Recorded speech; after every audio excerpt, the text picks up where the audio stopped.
Hey guys, ZK Tech Tips here. Before we start this video, I noticed that a certain number of viewers are not subscribed. Please, like and subscribe, and if you do not like future videos, you can always unsubscribe. Also, if you enjoy the content, I will be streaming on weekends at noon, so please stop by and say hi.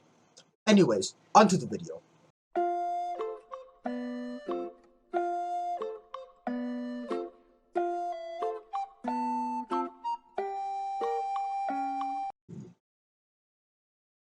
So complex numbers are easy to understand.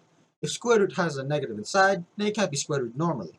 So instead we make it imaginary of its square root, like the square root of negative 25, which would equal to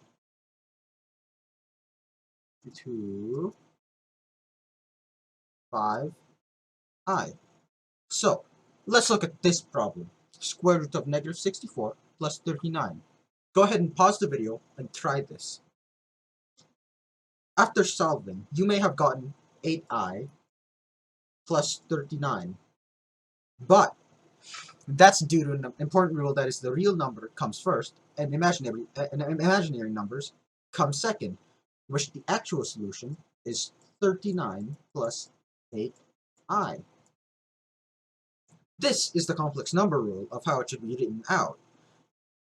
Now, the rule of I is the process of squaring, cubing, quartic, and the I so that it either becomes a real number or stays imaginary.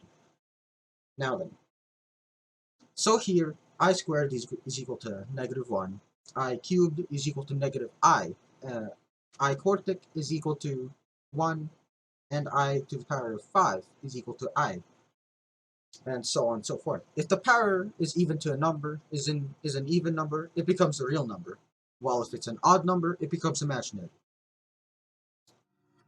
Okay guys, thank you for watching my tutorial. Remember to like and subscribe, hit the notification bell. In the next video, I will teach you how to make a superconductor that will allow you to store enough energy to make and build a very strong firework. Thank you for watching.